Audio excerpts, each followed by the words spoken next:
Gold hub తాకట్టులో ఉన్న బంగారాన్ని విడిపించి కొనబడును. అదే రోజు ఆన్లైన్ ధరకు కొని డబ్బులు ఇవ్వబడును. నమస్తే, వెల్కమ్ టు మనం టీవీ. నా పేరు వలి. ప్రస్తుతం నాతో పాటు ఉన్నారు కేకే సర్వేస్ అధినేత కేకే గారు. ఆయన ఆంధ్రప్రదేశ్ ఎన్నికలకు సంబంధించిన ఫలితాలు రిలీజ్కు ముందు ఎగ్జిట్ పోల్స్ అంచనాలు రిలీజ్ చేశారు. అంచనాలు రిలీజ్ చేసిన వెంటనే ఏంటి ఇంత తక్కువ వైఎస్ఆర్ కాంగ్రెస్ పార్టీకి ఇచ్చారు, ఇంత ఘోర పరాజయం ఉంటుందా, ఈ సర్వే తప్పు అని చెప్పిన వాళ్ళు ఉన్నారు. అయితే ఎప్పుడైతే ఫలితాలు రిలీజ్ అవుతున్నాయో గంట గంటకి ఆ ట్రెండ్స్ వస్తూ ఉన్నాయో కేకే సర్వే నిజం కాబోతుందని చర్చ రాష్ట్ర వ్యాప్తంగా జరిగిన పరిస్థితి. ప్రస్తుతం కేకే గారితో మాట్లాడదాం. సో ముందుగా కేకే గారు నమస్తే సార్. నమస్తే అండి. మనం అంటే మీ సర్వేకి సంబంధించిన అసలు ఏంటి ప్రొసీజర్ ఏంటి, డీటెయిల్స్ ఏంటి, ఇవన్నీ తెలుసుకునే ముందు అసలు కేకే అంటే ఎవరు? ఇప్పుడు మొత్తం కూడా ట్రెండ్ కేకేనే నడుస్తుంది తెలుగు పాలిటిక్స్లో కావచ్చు. సో చాలామంది పాలిటిక్స్ మీద ఇంట్రెస్ట్ ఉన్న వాళ్ళు కావచ్చు, ఎవరి కేకి ఇంత కరెక్ట్గా ఇంత ఎగ్జాక్ట్గా ఎలా చెప్పగలిగారని చెప్పి మీ గురించి చర్చలు జరుగుతున్నాయి.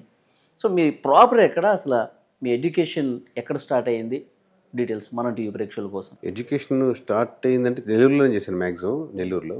మీరు పుట్టింది ఎక్కడండి? పుట్టింది తోటపల్లిగూడ అండి. తోటపల్లిగూడ నెల్లూరు జిల్లానే మండలం, తోటపల్లి మండలం, సర్వేపల్లి నియోజకవర్గం, నెల్లూరులోనే పుట్టింది. మా ఫోర్ ఫాదర్స్ వచ్చి మామూలు కడప నుంచి నెల్లూరుకి వచ్చి సెటిల్ అయ్యారు. ఓకే, అదొక విచిత్రమైన బ్యాక్గ్రౌండ్. అలాగే మా అమ్మ సైడ్ కడప నుంచి నెల్లూరుకి వచ్చారు. నెల్లూరుకి అంటే విచిత్రం అంటే ఏం జరిగింది అంటే నాకు 4 కాంబినేషన్. ఇప్పుడు కడప ఉంది, నెల్లూరు ఉంది. అలాగే మా అమ్మ వాళ్ళు నర్సాపురం నుంచి ఒంగోలు వచ్చారు. అంటే ఇప్పుడు బంధువులంతా నర్సాపురంలో సైడే ఉంటారు, ఒంగోలులో బంధువులు ఉంటారు. మా తాతగారు కానిస్టేబుల్గా జాయిన్ అవడం వల్ల మా మామయ్య గారు డిఎస్పీగా రిటైర్ అయ్యారు, సాయి ప్రసాద్ గారు అని. సో గుంటూరు డిఎస్పీ అది చేశారు.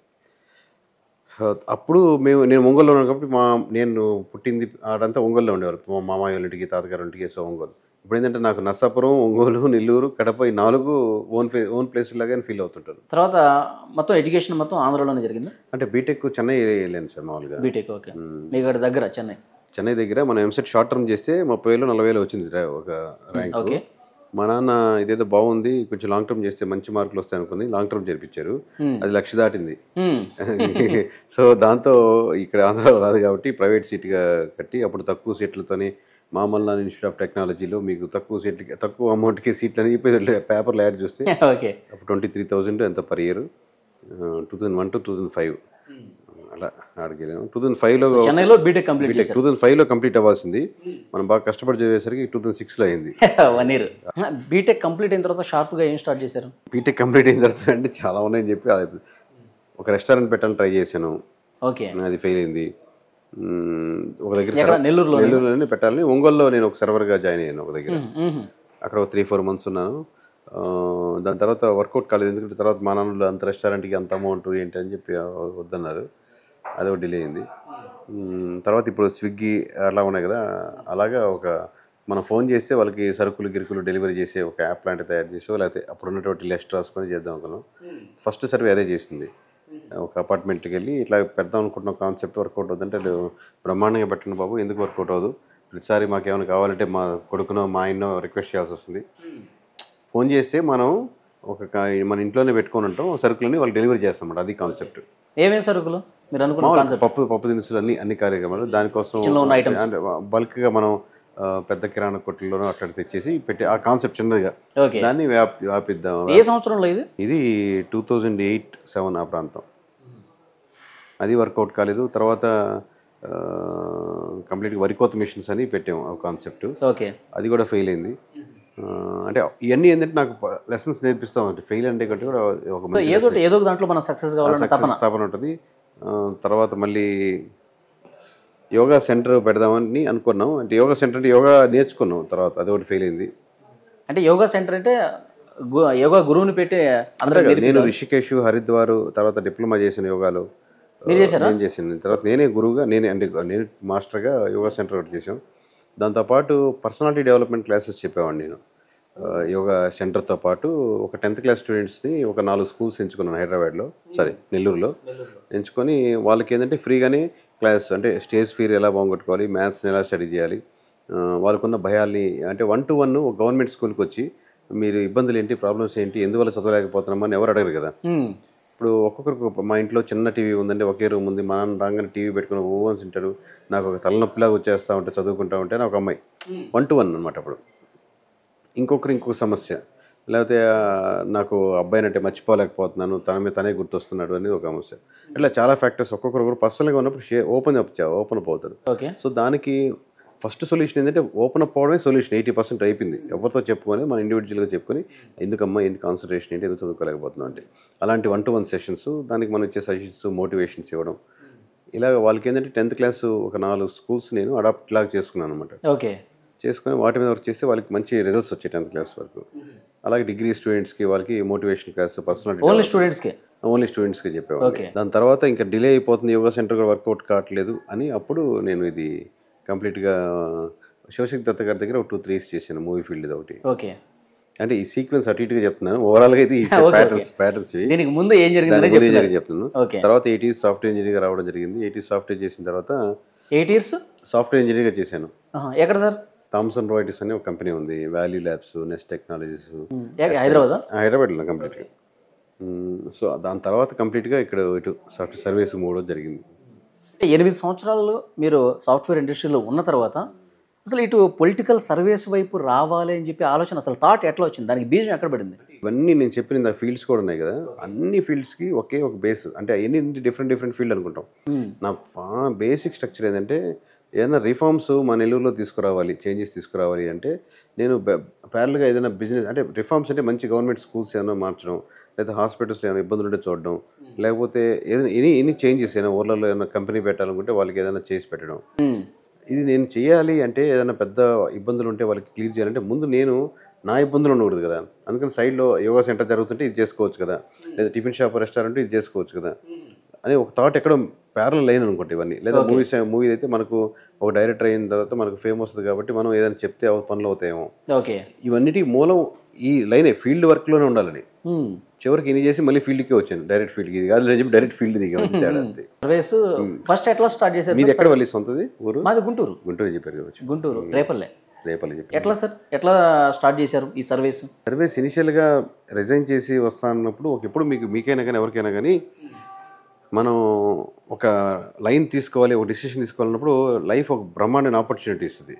నేను నమ్మేది ఆ ఆపర్చునిటీని అలాగే తీసుకుంటే ఆ లైన్లో అక్కడే ఉంటాం, పెద్ద ఎదుగుదల ఉండదు. కానీ ఇంకో లైన్ ఉంటుంది, దాంట్లో కొంచెం ఇనిషియల్గా కష్టాలు ఉంటాయి, ఇబ్బందులు ఉండొచ్చు. బట్ మోస్ట్లీ అదే లైన్ నమ్ముకొని ఉంటే, డెస్టినేషన్ క్లియర్గా ఉంటే మీకు అది రీచ్ చేయడానికి ఆస్కారం ఉంటుంది. సో ఈ ఫిలాసఫీకి బ్యాక్గ్రౌండ్ ఏంటంటే, నేను ఇది సాఫ్ట్వేర్ నుంచి రిజైన్ చేసి బయటకు వద్దాం అనుకున్నప్పుడు మా మేనేజర్ గారు పిలిచి, కేకే మీకు యూఎస్ ఆపర్చునిటీ ఇస్తాను, ప్లస్ ప్రాజెక్ట్ ఉంటుంది, మీకు ఆటోమేషన్ బాగా చేస్తారు కదా, మీరు బాగా చేసుకోండి, వెంటనే వెళ్ళిపోండి, అక్కడ రిక్వైర్మెంట్ ఉంది, అది అన్నది. ధన్నం ఉంటుంది. ఇప్పుడు మనం ఏదో మనకి ఇంకా ఈ సర్వీసే స్టార్ట్ చేయలే, అసలు ఎవరు మైండ్లో ఆలోచన ఉంది, ఉంది డిజైన్ చేసినందుకు. ఏ ఎమ్మెల్యేని కలవాలో తెలియదు, ఎలా వెళ్ళాలో తెలియదు. ఆయన ఏమో ఆపర్చునిటీ ఇచ్చారు. సరే మండే చెప్తాను సార్, ఫ్రైడే నైట్ చెప్పారు ఆయన. వెళ్ళి మండే వెళ్ళి సార్ సాటర్డే అంతా ఆలోచించాను, మీరు చెప్పిందే కరెక్ట్ అనిపించింది, ఎందుకంటే మళ్ళీ రాదు కదా ఆపర్చునిటీ అన్నాను. వెరీ గుడ్ డిసిషన్ అంటే అన్నమాట. మళ్ళీ సండే ఆలోచించిన తర్వాత ఎందుకులే అనిపించింది సార్, మళ్ళీ ఒకసారి పోతే మళ్ళీ బాగాలేమనిపించింది అని ఈ విధంగా డిసిషన్ తీసుకున్నాను. అంటే ఓకే క్యారీ ఆన్, ఇంకా ఆల్ ది బెస్ట్ అన్నారు. తర్వాత లాస్ట్ టైం మన 2019 సర్వీస్ సక్సెస్ అని కూడా ఆయనే ఫోన్ చేసి, ఇట్లా ఒక దగ్గర ఉన్నాను, మనకు నా ఫ్రెండ్ సర్కిల్స్ అంతా మాట్లాడు అని చెప్పి ఆయనే గర్వంగా ఫీల్ అయ్యారు. అయితే ఇప్పుడు మీరు డెసిషన్ తీసేసుకున్నారు, సో యూఎస్ పోలేదు, ఇటు సర్వీస్ వైపు చేసుకుంటారు. మీరు అన్నారు కదా, అసలు ఎవరిని కలవాలి, ఏమేమి కలవాలి, అసలు వర్క్ ఫస్ట్ ఎలా స్టార్ట్ చేయాలనేది డౌట్ ఉంది కదా, అప్పుడు ఎట్లా చేశారు? అంటే ఫస్ట్ నాకు గుర్తున్నంత వరకు ఫస్ట్ ఫీల్డ్ వర్క్, అంతకుముందు వెరిఫికేషన్ కొన్ని ఎమ్మెల్యేలు కలవడం జరిగింది. కానీ రిజైన్ చేసి ఫస్ట్ వెళ్ళినప్పుడు కైక్లూరు మన ఆయన్ని ఇప్పుడు కామినేని కలిసాం ఫస్ట్, నాకు గుర్తున్నంత వరకు. దాని ముందు ఎవరిని కలిసాం, తర్వాత బోండా ఉమ్మ గారిని కలిసాం ఒకసారి, తర్వాత కొడాల నాన్న గారిని కలిసాం. తర్వాత అట్లా ఇనిషియల్గా కొంచెం 1 by 1 చేసుకుంటాం. అది ఏ సంవత్సరం? ఇదంతా 2018. ఓకే. తర్వాత అటు నుంచి గోదావరి ఫస్ట్ 2019 తర్వాత అంటే వీళ్ళకి చిన్న సర్వీస్ చేసి పెడుతూ ఉండడానికి ట్రై చేసాం. వీళ్ళు కొన్ని వచ్చిండొచ్చు, కొన్ని కాకపోవచ్చు. ఇప్పుడు బొండా ఉమ్మ కానీ అప్పుడు కుదరలేదు అనమాట, మళ్ళీ టక్కన వెళ్ళిపోయాం. ఆయన ఏదో వర్క్లో ఉన్నారు, నేను డిలే అయిపోతుంది, వెళ్ళిపోయాం.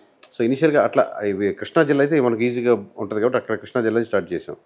ఆ తర్వాత 1 by 1 ఆర్డర్లు రావడం మొదలుపెట్టి ఇంకా ఫుల్ ప్రెజర్గా వెళ్ళిపోయాం. సో 19లో మీ అంతా ఓన్గా మీరు స్టార్ట్ చేశారా, లేకపోతే ఏదైనా పార్టీతో కొంచెం టైప్ అవటం కానీ? పార్టీతో ఎప్పుడు లేదు. వైసీపీ కానీ టీడీపీ కానీ జనసేన ఎమ్మెల్యేకి చేయడమే కానీ పార్టీతో ఎప్పుడు టైప్ లేదు. సో 2019లో మీరు చేశారు అంటే రాష్ట్ర వ్యాప్తంగా తిరిగి చేశారు? నేను తిరగని మండలం లేదు, స్టేట్ వైడ్ 175 నియోజకవర్గాల్లో మండలాలు ఉన్న ప్లేస్లన్నీ ఇంక్లూడింగ్ రంపచోడవరం, అరకు, పాడేరు, మొత్తం ఏజెన్సీలో కూడా వెళ్ళిపోయారు. ఏజెన్సీలు కూడా. నేను తిరగని మండలం దాన్ని బట్టి ఊహించుకున్నాను, తిరగని మండలం లేదు. ఓకే, మీకు తిరగలేదా లేదా అని చెప్పి అబద్ధం కూడా లేదు. ఇప్పుడు నా దగ్గర మ్యాప్స్ ఓపెన్ చేస్తే ఆ ఇయర్ పెడితే మొత్తం ఇట్లా ఇట్లా ఇట్లా ఇట్లా మొత్తం తిరుగుంటుంది. ఇప్పుడు 2019లో వైసీపీకి మీరు 140 to 150 వరకు ఇచ్చినట్టు. అప్పుడు రేంజ్లు పెట్టుకునేవాళ్ళం.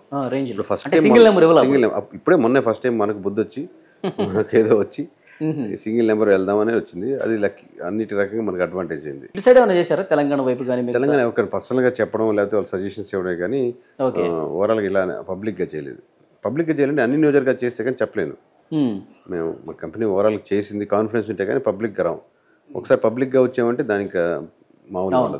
కేకే గారు, ఈ సర్వే ప్రొసీజర్కి సంబంధించి షార్ట్ అండ్ స్వీట్గా ఏం చెప్తారు? ఇంతకుముందు ఇంటర్వ్యూలో మీరు చెప్పారు 4 లేయర్స్ ఉంటాయి, ఆ లేయర్స్ని బట్టి మేము డీటెయిల్స్ సేకరిస్తామని చెప్పారు. ఇది యూనిక్గా, అంటే ఆ డీటెయిల్స్ గురించి అన్ని వీడియోలు చెప్పినాం కాబట్టి మ్యాక్సిమం చూసే ఆడియన్స్ అందరికి ఐడియా ఉంటుంది. బట్ ఇది మేము ఓన్గా డిజైన్ చేసుకున్న కాన్సెప్ట్. ఇప్పుడు అవుట్సోర్సింగ్ అనే ఎక్స్ట్రా లేయర్ కూడా యాడ్ చేసాం. ఎందుకంటే మేము ప్రైజింగ్ కూడా మిగతా సర్వే కంపెనీ కంటే ఒక 10% 20% ఎక్కువే ఉంటుంది కంపేరిటివ్లీ. బట్ క్వాలిటీ ఉండాలి కాబట్టి వాళ్ళు ఇచ్చేదాన్ని కంప్లీట్గా అవుట్సోర్సింగ్కే ఉపయోగిస్తుంటాం. ఓకే, మోరల్గా అంటే ఈ డిజైన్ అంతా మేము ఓన్గా వెళ్తూ ప్రయాణంలో ఈ ప్యాటర్న్ చేసుకున్నాం. ఇనిషియల్గా స్టార్ట్ 2019లో ఇది ఉందా? ఎక్స్ట్రా లేయర్ లేదు, మిగతా అంతా ఓకే. అప్పుడు స్లీపర్ సెల్స్ అంటే ఫిక్స్డ్గా ఉండేవాళ్ళు కాదు. మేము వెతుక్కుంటూ మళ్ళీ అదే కిరాణా కొట్టు దగ్గర అనా ఏమన్నా ఎలా ఉంది. స్లీపర్ సెల్స్ ప్రతి నియోజకవర్గంలో ఎంతమంది ఉండేవాళ్ళు మామూలుగా? అప్పుడు స్లీపర్ సెల్స్ కాన్సెప్ట్ అప్పుడు ఏర్పడింది. అప్పుడు 19 అంటే అప్పుడు ఏర్పడి అప్పుడు ట్రావెలింగ్లో మనకు బాగా మీరు చెప్తే వాళ్ళు జాబ్స్ విచిత్ర ఒక వెల్డింగ్ షాప్ అతను, ఒక కిరాణా కొట్టు అతను, ఫర్ ఎగ్జాంపుల్ ఒక ఆయన డాక్టర్, అట్లా రకరకాల పర్సన్స్. వాళ్ళు స్లీపర్ సెల్స్ అంటే వాళ్ళు మనకే వర్క్ చేయరు, వాళ్ళు ప్రొఫెషనల్ చేసుకుంటూ ఉంటారు. నేను స్లీపర్స్ ఎందుకు అంటే వాళ్ళు మనకు చెప్తున్నాం డేటా కేకే నేను టచ్లో ఉన్నానని, అది మటుకు లీక్ చేయరు. అంటే మీరు వాళ్ళు మాట్లాడతారా ఈ సమాచారం మాకు ఇవ్వండి అని చెప్పేసి మీరు అనుకుంటారు? పర్సనల్ కలుస్తుంటారు, వాళ్ళ ర్యాపో ఉంటుంది. ఏంటి అట్లా చెప్పినందుకు వాళ్ళకి ఏమైనా డబ్బులు ఇవ్వాలి? ఆబ్వియస్గా అంటే కొంతమందికి డబ్బులు ఇస్తాను, కొంతమంది డబ్బులు ఇచ్చే స్థాయిలో మనం ఉన్నాం. ఆబ్వియస్గా వాళ్ళకు ఉన్న 100 ఎకరాలు ప్రొఫెషనల్స్లో ఉండొచ్చు వాళ్ళు. ఓకే, బట్ వాళ్ళు గ్యాదర్ చేస్తూ ఉంటారు, వాళ్ళకి ప్యాషన్ అనమాట సబ్జెక్ట్ మీద. అంటే కొంతమంది విసుక్కున్న వాళ్ళు ఉన్నారా, ఏంటయ్యా నీ గోలా మేము చెప్పమా అట్లా అలా ఆ కాన్సెప్ట్ వాళ్ళు ఈ లేయర్లోకి రారు కదా. ఓకే, అంటే ఈ పలానా పర్సన్ తీసుకుందాం అనుకుని వాళ్ళతో మాట్లాడినప్పుడు రిజెక్ట్ చేసిన వాళ్ళు ఉంటారా? అసలు అలా వస్తారు, మనం అడిగినప్పుడు చెప్తారన్నప్పుడు వస్తారు వాళ్ళు సర్కులర్కి. మిమ్మల్ని మేము స్లీపర్ సెల్గా పెట్టుకోబోతున్నాం, మీకు ఒక అంగీకారమా అని అట్లా ఉండదు కదా. మళ్ళీ మనం 2-3 సార్లు కలిసిన తర్వాత మా పరిచయం మళ్ళీ నేను కెమెరా కొనుక్కోవాలనుకుంటున్నాను, మీరు ఏమైనా సజెషన్ ఇస్తారా అనే వాళ్ళని అడుగుతాం. చాలా మందితో మీరు మాట్లాడాలి అంటే వాళ్ళ నుంచి ఇన్ఫర్మేషన్ తీసుకోవాలి కాబట్టి మాట్లాడుతూనే ఉంటాను. నేను కంటిన్యూస్గా మాట్లాడుతూనే ఉంటాను. మామూలుగా అయితే అంటే ఆబ్వియస్లీ సోర్స్ నాకు ఇన్ఫర్మేషనే కాబట్టి, ర్యాపోనే కాబట్టి అది కంటిన్యూస్గా మాట్లాడు. ఇప్పుడు ఈ 2024 ఎన్నికల కోసం ఎప్పటి నుంచి ఈ వర్క్ స్టార్ట్ చేశారు? ఎప్పటి నుంచి సమాచారం సేకరించడం?